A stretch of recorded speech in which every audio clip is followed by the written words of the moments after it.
moderate our panel on analytics. And then we have Lauren from Longterm, who's the Director of Customer Success. And then we have Charlie, who heads up analytics at Autodesk, and Steven, who's the founder of Validately. Welcome, guys.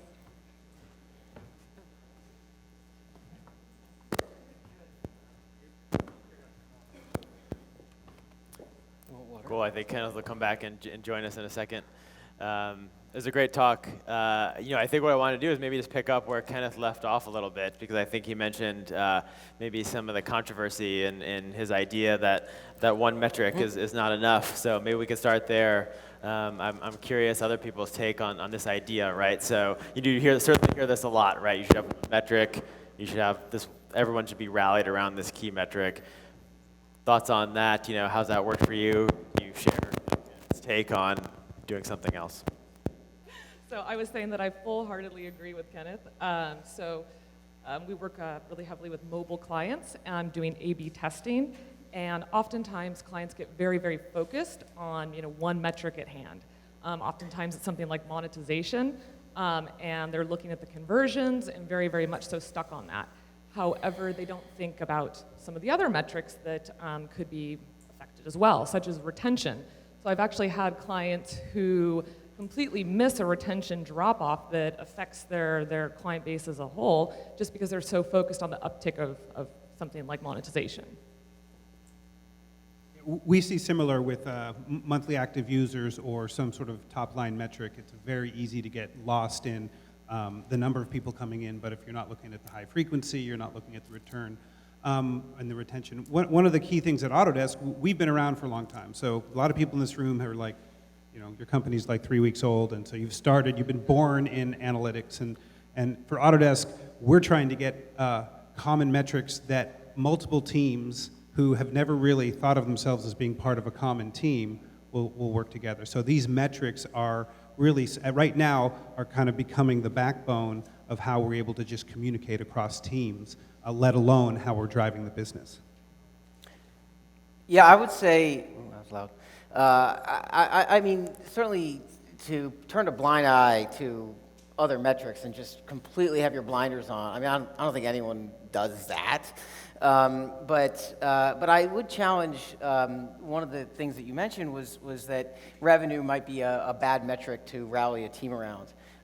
We've actually personally instituted just recently a quarterly bonus plan based on revenue attainment, and everyone's on the same plan, everyone has the same goals. We either hit it as a team or we don't hit it as a team, and I've found it to change behavior. I find it to, because I said, like, here's the number, and here's the thing, and there's accelerators, and if we're a 0.1% below, we don't get it. Like, it's just, we either hit it or we don't. There's upside if we excel, and I think it does make it tangible, even for a developer who's working on a bug, right? It's not just a bug. They can kind of tie certain things together.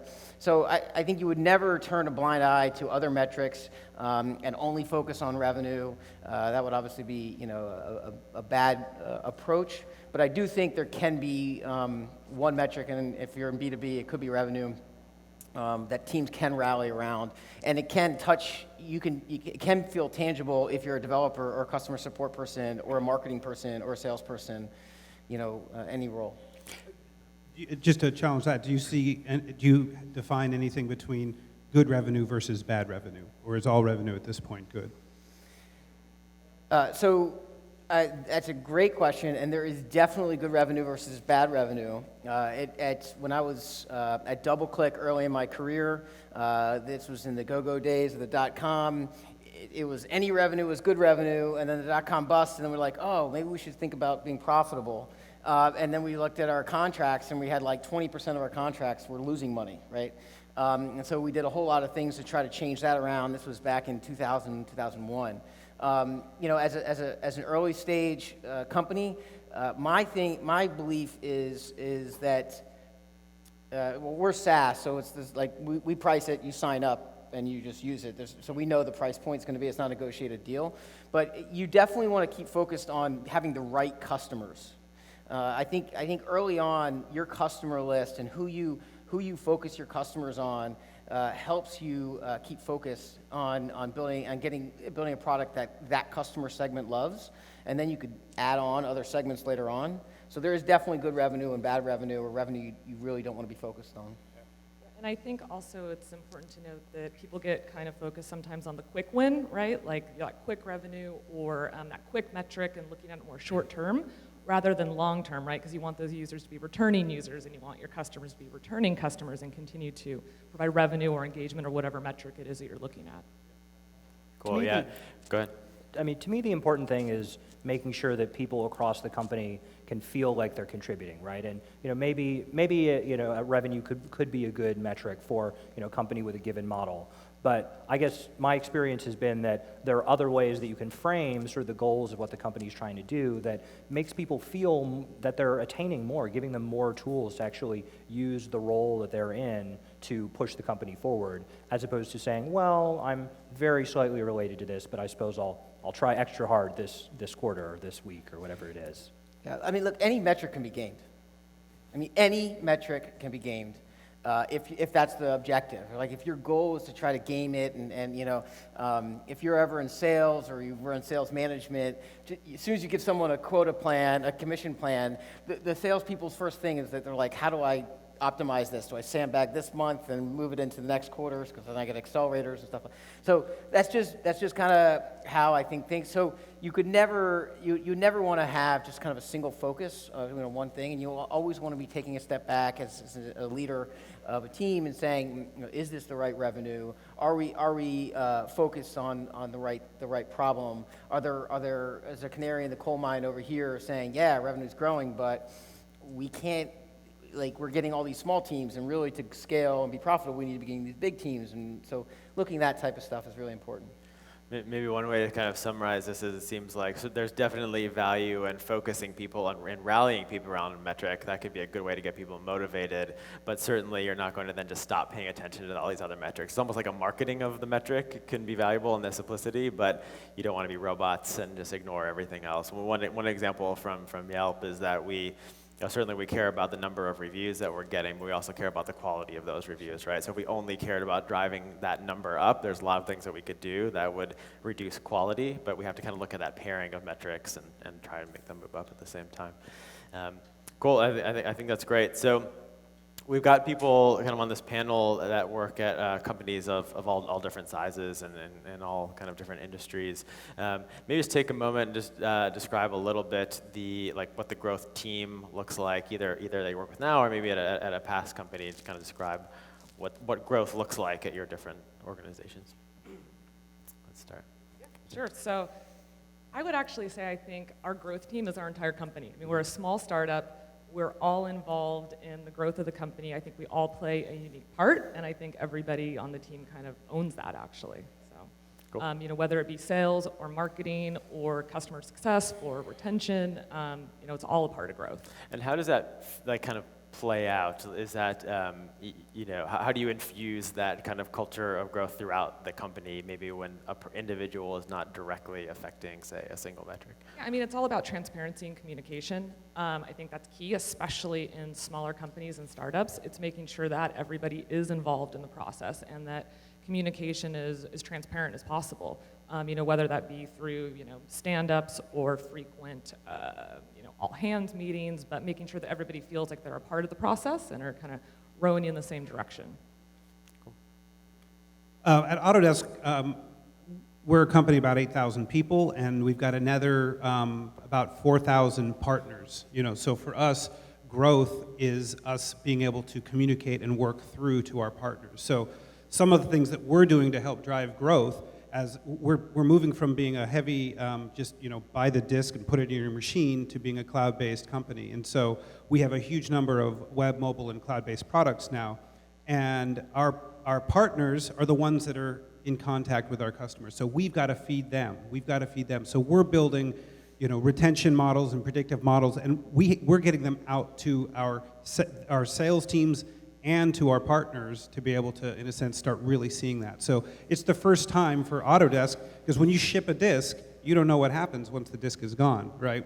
If they're in your SaaS and you're getting other metrics, we're able to look at that. So it's been a transition for us, and I think the biggest transition it's been, wrangling and finding the data and getting things instrumented, but it's really cultural. We've been around for a while, and we work in teams. We are probably one of the most acquisitive companies in the Valley, so we get new systems every day. And so really, the cultural, getting people to become data literate has been a really big push.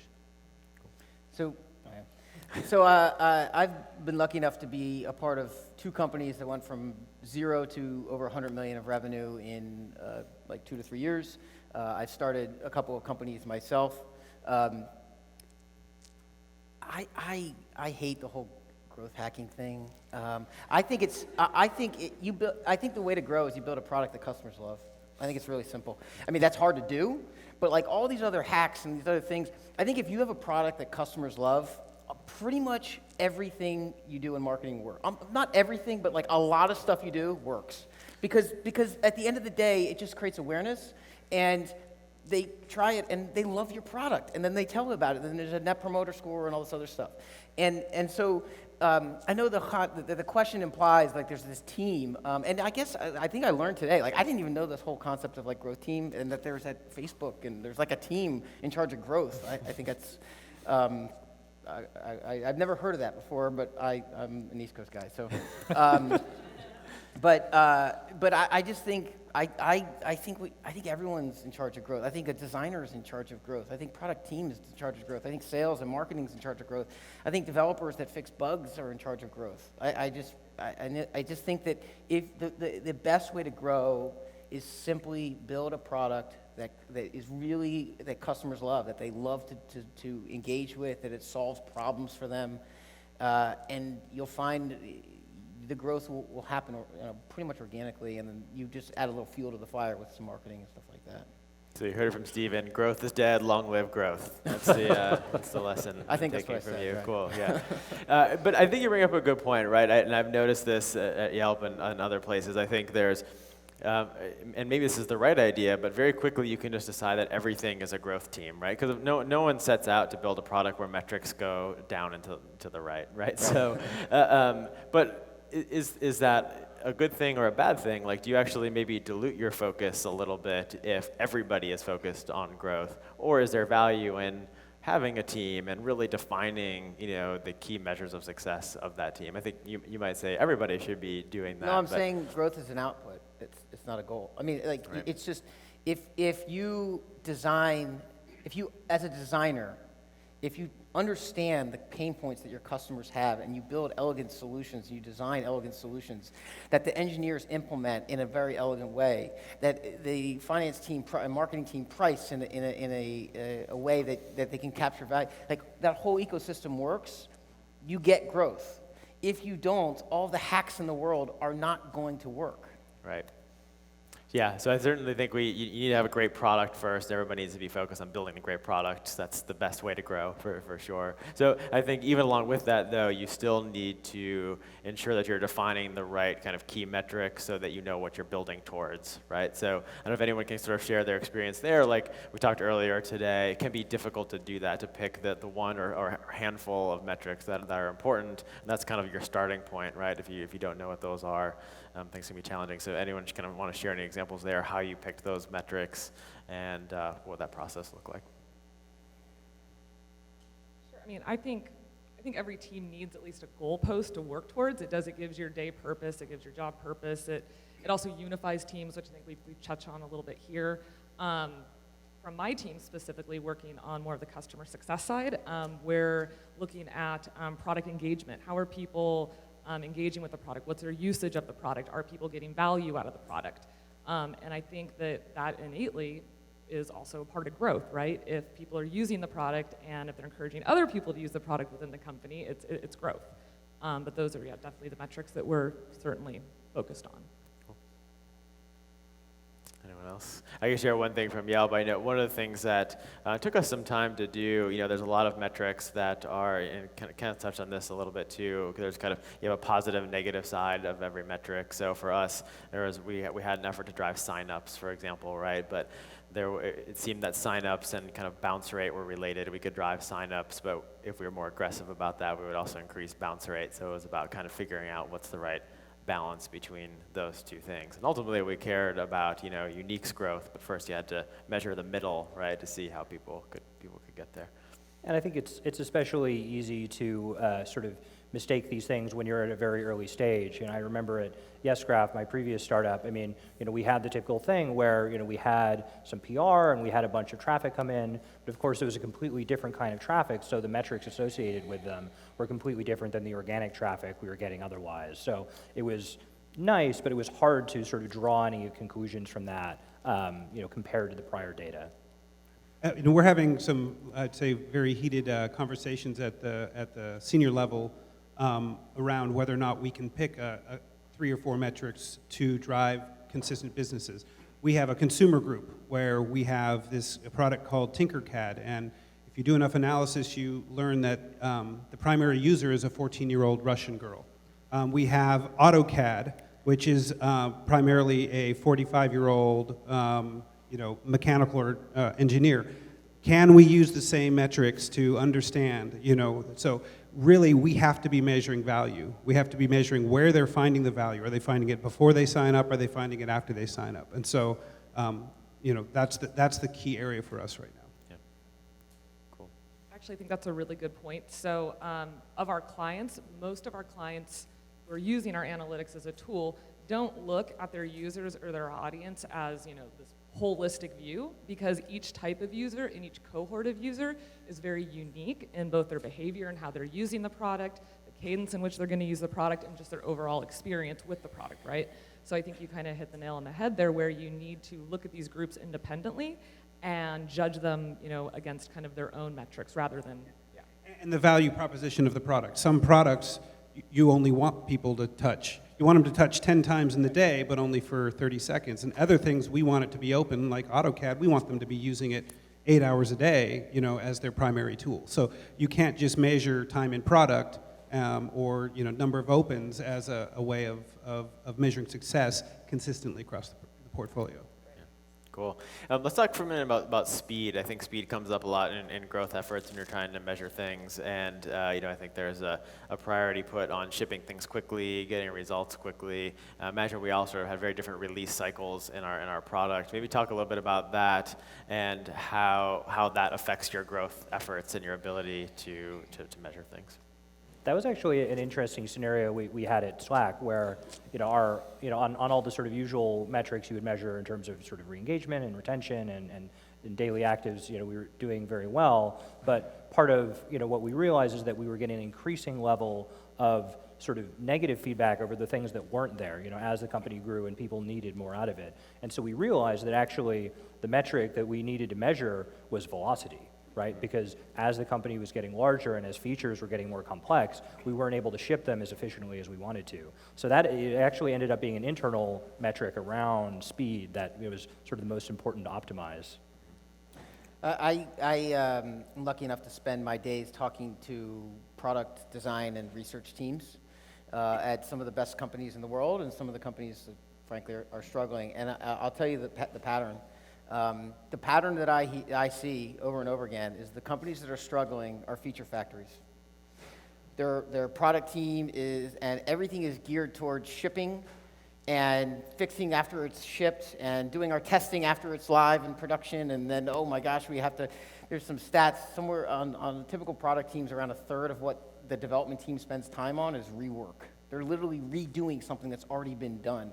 And the teams that go really, really fast have a tremendous amount of investment up front in user research and testing, huge amounts. And so one of the things I loved about the talk was how you said, you look at metrics and you can get lulled into, oh, we're doing great because we just 5x'd the last week.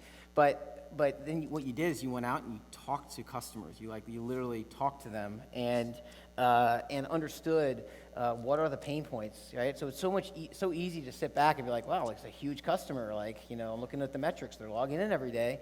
But when you go talk to them, you understand how they're using your product and the problems they have, and it's kind of painful because they'll tell you, your baby's ugly and it hurts, and you're like, oh, I felt great about it, and now I feel terrible. But I'm just telling you, like, the companies that grow the fastest have a tremendous amount of investment in upfront design and research and testing versus do it. And it's amazing. The companies that don't always tell me the same thing. We don't have time to test. Why don't you have time to test? Well, because the sprint is Monday. I have to give them something. Or you build the feature, build the product, ship the product, and then come and say, how do I measure it? Yeah. How do I measure my success? Yeah. There was more forethought at the beginning for that success. I think it's also a lot easier to tell someone their baby's ugly when you have the metrics that support it, right? Yeah. So. Yeah. The ugly baby metric. I like it. I think that's good. Cool. Yeah, and I know at Yelp we on the web we deploy things multiple times a day, and our mobile app release cycle is kind of every 1 to 2 weeks, and I think that's good and bad, right? I think there's value and speed there, but there's also you risk not being thoughtful and not being focused, right? Just because you can ship 100 experiments a week doesn't mean that you should, and that can create some chaos. One thing that we found that can come with speed, because we are able to move pretty quickly, is we're talking a lot about analytics. Is you generate a lot of data, and Kenneth, you touched on this a little bit, which I thought was interesting. It's actually quite rare that you ship something and the results come back and you're like, clear win, done, ship it. It's actually way more often the case that it's like, this is like maybe a win, not sure, I guess. So as you're sort of scaling up and thinking about that, how do you try to reduce that ambiguity, right? So that you can keep going quickly. You don't have to look at every single experiment and spend 3 days deciding whether or not it's a good thing or a bad thing. Yeah, so Longterm being an A/B testing platform, obviously we really do strongly believe in testing, iterate, test, iterate, et cetera, right? So, but typically what we recommend with our clients is rather than throwing the whole user base within the test, why don't you pick a select base of your users that you're going to focus on? Maybe it is users that aren't monetizing, that you don't want to risk losing, have that one subsegment, get the test, see what the results look like, then make a decision whether you want to release it to the whole of the audience or, again, roll out the test a little bit more slowly to some of those more valued users. I'll just, coming from Autodesk, this has been a transition for us. My release cycle for my previous product was once every 12 months, right? So you literally worked in a major waterfall, you shipped the product, and then you hoped it worked. The sales guys sold it, but you're already on to the next one, right? And so that transition for a lot of our teams is what I'm talking about around the data literacy. And so there's a huge opportunity right now in sort of the big data and analytics space. Out here on the West Coast, it's really easy for us to just assume everybody's a startup, but the real opportunity right now for a lot of people, I think, in this room is to solve these problems for the enterprise or to go work for these companies that are just beginning to make this transition. I mean, Autodesk, when we look at the curve, is right, at the, we're incredibly advanced, but we're really far away from, I would say, a Yelp or a Google at this point. And there's this long tail, this huge, huge long tail of people that are just beginning to be able to create these data products and such. So, huge opportunity. And just to stick with you for 1 second, Charlie. So how are you doing that, right? So I think is it about hiring? Is it hiring the right people who can help you make this transition, or is it the cultural? Yeah, I mean, we've done a huge amount of hiring. I mean, this year alone we had something like 350 interns, and we converted somewhere around 40% or 30% of them into full-time employees. So we're really pushing to get a lot of new blood into the system. We are deeply partnering with a large number of other firms, like who are already deep in the big data space. We have a fairly large team ourselves that's working on doing open source contribution now, et cetera. So we are really building out that piece of our world. And it's a beginning for us because we've got over 200 products. We've got mobile, desktop, and web. We have products with code that was built in 1982, right? Still there with the, you can go in and see the code. So, so for us, this is we're moving a very large ship, and we think that data can really be part of the engine that progresses us into the future. Cool, great. I feel like we should maybe, all of us talk about all of our great kind of data and experiment wins. I would love to hear if anybody has an example of miserable failures, right? Some area that you thought, hey, I'm going to go after this metric, I'm going to go after this area of the product, and just you just burned time, didn't work. I have my second startup was a failure. The whole thing, the whole. Well, we sold it, but for pennies on the dollar. It was we spent a year and a half, 2 years chasing false positives.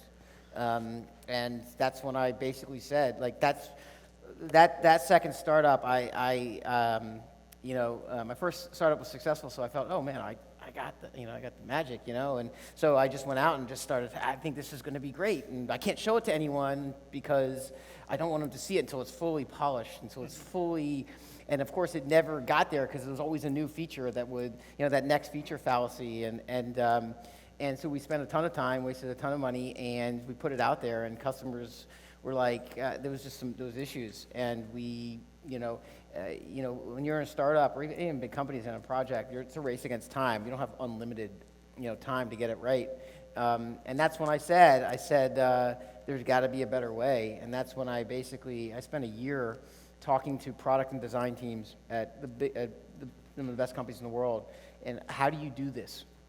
And that's how I came to user research and user testing, and that's how I started Validately. It was my second company was a failure, and we applied those practices, and with Validately now we're growing fast because of it. But my second one kind of directly led into that. Cool. One interesting example that happened at Slack was another one of my early projects was. I was looking at our emails and saw that, for people who weren't engaged, we weren't doing a lot of the standard things in terms of reaching out, saying, hey, I saw you signed up 2 weeks ago. Would you be, interested in checking it out again? We weren't doing a free trial. There were sort of a number of things like that were sort of easy to do, and we tried.